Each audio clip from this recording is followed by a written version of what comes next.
เมียแบบนี้ก็มีได้ผัวดีแต่ว่าคันอยู่บ่เซาเมื่อคันอยู่บ่เซาเฮ็ดจั่งใดบาดนี้ก็ต้องออกไปหาที่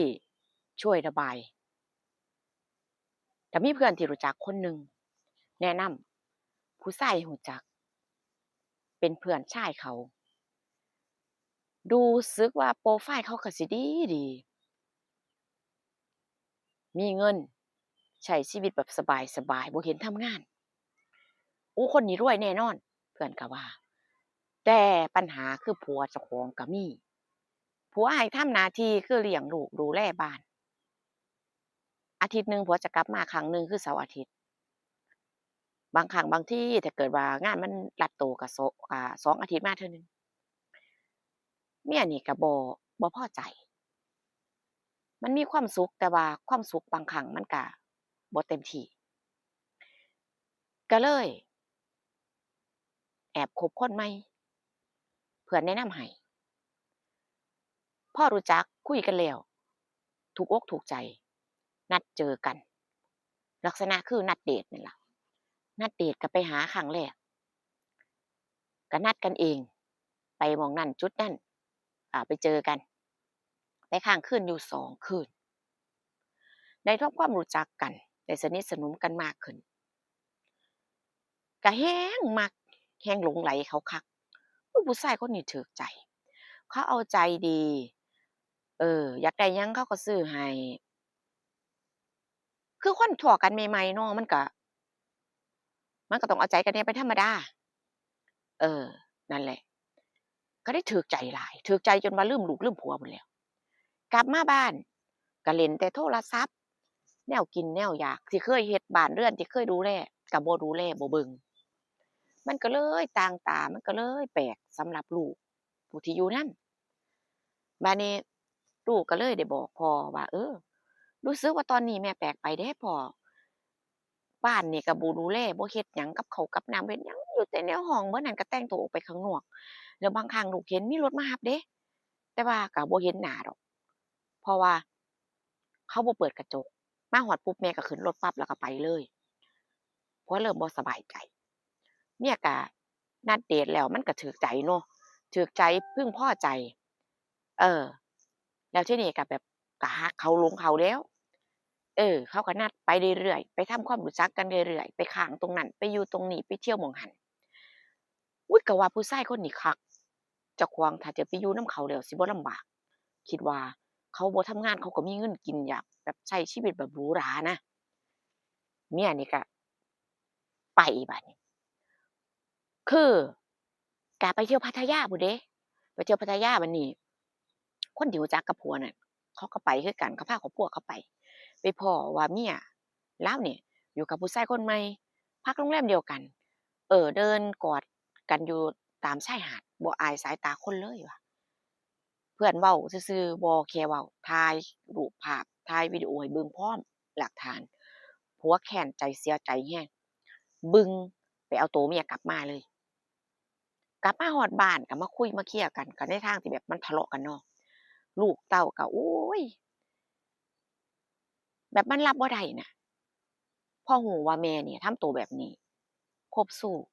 ไปกับผู้ชายคนใหม่ทั้งๆที่ผัวเนี่ยหาเงินให้ใช้บ่เคยขาดมือ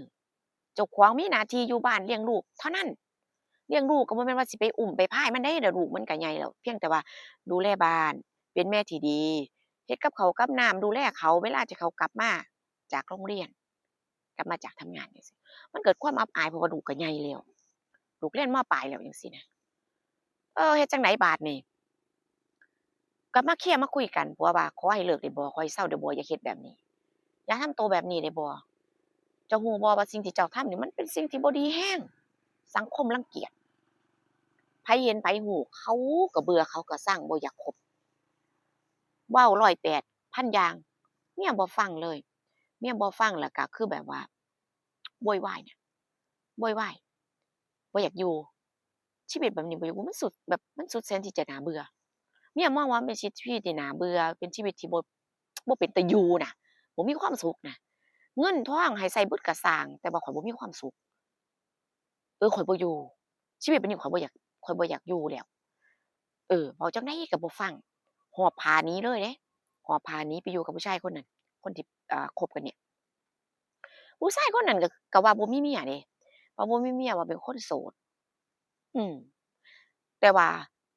ก็คงจะจริงเพราะว่าไปอยู่นำเขาก็อยู่หลายมื้อไปเที่ยวกันจั่งซี้ก็บ่มีว่าผู้หญิงสิโทรมาก็บ่มีว่าสิอิหยังจั่งซี้นะเออถ้าผู้โสดก็สิทำตัวแบบนี้บ่ได้ดอกก็สิไปเพลย์บอยได้จั่งใดแม่นบ่ก็เลยเชื่อเขา ไปอยู่บาดนี้ก็คือแรกๆไปมันก็ดีเดะเนาะพาเที่ยวพาไปนู่นไปนี่เอออยากได้หยังก็ได้อยากไปไสก็ได้ไปคือแบบว่าเขาอกเอาใจแบบแค่แห้งก็ช่วงเวลาใหม่ๆอะเดือน2เดือนก็มีความสุขแล้วบัดนี้เป็นลักษณะคือเงินเบิดบ่คือจั่งใดอยู่ไปเป็นเดือน2เดือนถิ้มครอบครัวไปผัวก็ตัดใจแล้วว่าไปก็ไปอย่ากลับมานะอย่าหวนกลับมาเด็ดขาดถ้าไปแล้วคือไปเลยตัดขาดผัวก็ตัดขาดหย่าให้พร้อม บ้านนี้ลูกเนาะครอบครัวเคยอยู่แบบรักแพงกันแบบครอบครัวอยู่แบบเข้าอกเข้าใจกันตลอดจังซี้แม่มาเสียตอนบั้นปลายชีวิตอะอายุหลายแล้ว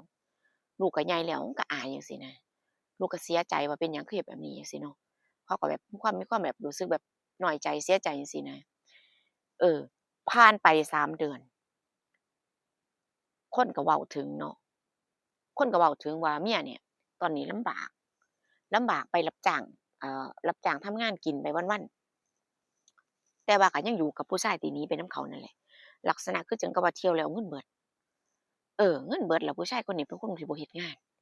ก็เท่ากับว่าเมียนี่เพิ่นนี่ไปทำงานเลี้ยงเขาบ่เฮ็ดก็ทะเลาะกันเขาทำร้ายร่างกายพร้อมแล้วบัดนี้เจ้าของก็บ่มีกินเพราะว่าผัวเด็ดขาดเดะเจ้าก็เลิกราแบบเด็ดขาดกับผัวแล้วผัวก็หย่าแล้วจังซี้สิกลับมาหาลูกก็บ่ก็อายนะอายในคำเว้าเจ้าของอายในสิ่งที่เจ้าของเฮ็ดไปบ่รอด สุดท้ายได้ไปหาเลี้ยงเขาคนรู้จักเนาะบางครั้งบางทีไปบ่ไหวนี่ก็โทรขอยืมน้ำพี่น้ำน้องเขาก็ว่ามึงซัวคักผัวดีๆหาให้มึงใช้เงินนี่บ่เคยขาดมือครอบครัวนอนกินแล้วก็นอนมีหน้าที่แค่ดูแลบ้านแล้วก็เฮ็ดแนวอยู่แนวกินดูแลลูกเวลาเขากลับมาจากเฮ็ดงานจากเรียนจั่งซี้มึงบ่มักแล่นแล่นนำปากคอเขาว่าซั่นแล่นนำเขาไปจะแม่นมึงซัวหลายเอื้อยน้องบ่ช่วย พี่น้องก็บ่ช่วยบ่ให้บ่บ่ช่วยเหลือเลยบ่ยื่นมือเข้าช่วยเขาว่าดัดสันดานให้มันได้รู้สำนึกของดีๆมึงเสือกทิ่มหนี้แบบไผเห็นก็สังเวชใจเป็นแต่กี้นี่อยู่แต่บ้านแต่งตัวโอ๊ยผู้งามอ่องตองของคนบ่ได้เฮ็ดงานหยังบ่ได้ลำบากเนาะมือตีนนี่โอ๊ยคือคุณหญิงคุณนายโอ๊ยไผก็สะอ่อนเลาบารมีวาสนาแต่ก่อนเดะ พ่อซุมื้อนี้โอ๊ยเฒ่ากอกซอกผิวดำก่ำหน้าซีดหน้าเซียวเจ้าต้องทำงานเดะทำงานหาเลี้ยงผัวเออคันแม่นสิป๋าหนีก็คือว่านั่นล่ะเรื่องบางเรื่องเขาให้ความสุขเต็มที่แต่ว่ามันก็คล้ายๆว่าคือแบบสุขกายเอ๊ยสุขใจ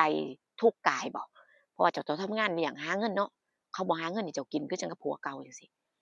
แต่ว่าเราก็ทนเพราะหยังเพราะว่าบากหน้าไปหาผัวบ่ได้อายเขาลำบากรับชะตากรรมไปนี่แหล้วเขาว่าอ่าบุญมีบารมีเบิดแม่นบ่มื้อเช้าว่าบุญมีบารมีเบิดบางครั้งบางทีมันก็คือว่าล่ะคนเรามันบ่รู้จักพอมันก็สิมีความสุขอย่างหนึ่งแต่ว่าก็มันก็มีทั้งทุกข์ทั้งสุขเนาะสองอย่างร่วมกัน เอาเลือกจั่งใดก็แล้วแต่เพราะว่าคนเราเนี่ยเนาะมันก็มีสิทธิ์เลือกเนาะเลือกได้ดีมันก็ดีไปถ้าเลือกไว้บ่ดีก็ทุกข์จังซี้ล่ะพี่น้องนอกใจผัวชีวิตสบายแล้วแต่ว่าก็คันบ่เซาก็เลยได้ไปตกที่นั่งลำบากเรื่องราวนี้จบแล้วนะคะเจอกันคลิปหน้าพี่น้องว่าผู้สิเล่ามีเรื่องราวหยังมาเล่าให้ฟังอีกส่วนคลิปนี้ไปแล้วนะคะบ๊ายบายค่ะสวัสดีค่ะ